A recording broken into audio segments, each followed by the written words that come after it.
जनाब सदर और मोहतरम हाज़िरीन इकराम, अस्सलाम वालेकुम व रहमतुल्लाहि व बरकातुहू। मोइनुल उलूम प्राइमरी स्कूल की जानिब से आप सभी को यौम आज़ादी की दिली मुबारकबाद। चमक रहा है जहां में वो मेरे फन की तरह, चमक रहा है जहां में वो मेरे फन की तरह, नहीं है कोई भी वतन मेरे वतन की तरह।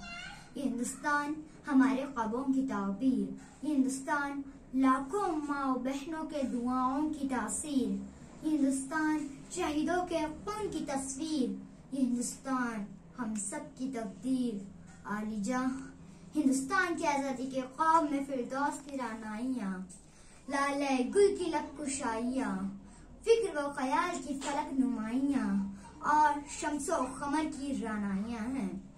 ये धूप चांदनी है, ये पत्थर भी फूल हैं, ये धूप चांदनी है, ये पत्थर भी फूल हैं, क्या जाने शहर क्या मेरे खाक वतन में है। जनाब सदर, इसके दो दीवार हमें इसलिए प्यारे हैं कि इसके हुसूल के लिए क्या कुछ नहीं किया गया, बल्कि क्या कुछ नहीं गवाया हमने। खाको खून में लिपटी हुई आजादी की मुसलसिल एक तवील दास्तान तारीख का एक दिलगुताज बाब है, अश्क आह का एक जिगरफाश सिलसिला है। सैकड़ों रोशन वराना चेहरों की फसल कटी, तब कहीं जाकर दामन महताब में चांदनी के फूल खिले, जुल्मतों के अंधेरों में आजादी का नूर फैला, ये वतन इतनी कुर्बानियां देकर पाया। हम जब तारीख का मुताला करते हैं तो खुद को कहीं बस पीछे महसूस कर देखते हैं।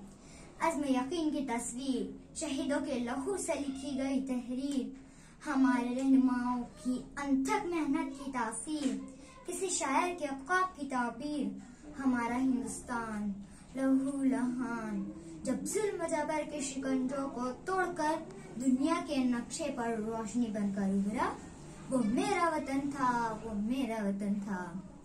ऐ वतन तुझसे अहद वफा करते हैं, माल क्या चीज है हम जान फिदा करते हैं।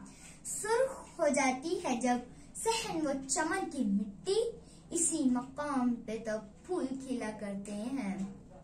साथियों, हम सब जानते हैं कि 15 अगस्त 1947 हिंदुस्तान की तारीख का एक अहम बाब है।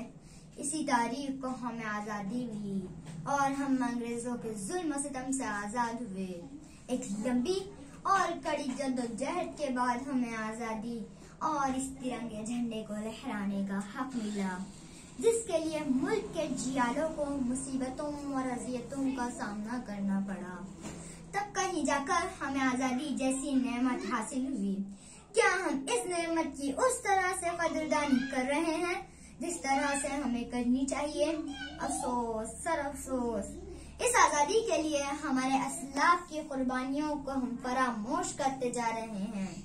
मज़ाहिब, रंग व नस्ल में इख्तिलाफात बढ़ते जा रहे हैं।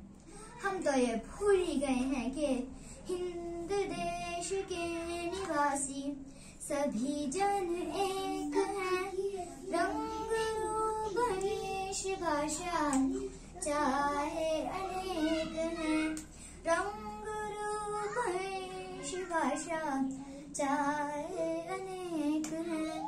अल्लामा इकबाल ने क्या खूब कहा है, मजहब नहीं सिखाता आपस में बैर रखना, हिंदी है हम वतन है हिंदुस्तान हमारा। किसी शायर ने हिंदुस्तान की कहानी की बड़ी दिलचस्प व दिलकश अंदाज में मंजरकशी की है। सुना है हमने बड़ों की जबानी इस आजाद हिंदुस्तान की कहानी, थे हिंदू मुस्लिम यहाँ भाई भाई, न झगड़ा कहीं था न कोई लड़ाई। तासुब में डूबी हुकूमत नहीं थी, वजीरों के दिल में हुसूमत नहीं थी, था अवाम में जज्बे गम गुसारी, नमाजी का दुश्मन नहीं था पुजारी। गलत को सही लोग लिखते नहीं थे, कलमकार सिक्कों में बिकते नहीं थे। बड़ी दिलकशी थी हमारे वतन में, बहारें थी रक्सा हमारे वतन में। सर अफसोस वो गुलिस्तान अब नहीं है, वो पहला सा हिंदुस्तान अब नहीं है। आइए आकर हम मिलकर इसे पहले जैसा हिंदुस्तान बनाएं और आपस में भाईचारे की मिसालें कायम करें। सारे जग से है महान ये मेरा हिंदुस्तान, हिंदू मुस्लिम सिख ईसाई जैसे खानदान, ये मेरा हिंदुस्तान, ये मेरा हिंदुस्तान। आखिर में इस शेर पर मैं अपनी जगह लेना चाहूंगी। मजहब का इम्तियाज ना मसलक की बात कर, मजहब का इम्तियाज ना मसलक की बात कर, हर एक को गले से लगाने का दिन है आज। है इर्तिखा का राज नेहा इत्तेहाद में, है इर्तिखा का राज नेहा इत्तेहाद में, अहले वतन को ये भी बताने का दिन है आज, अहले वतन को ये भी बताने का दिन है आज। जय हिंद।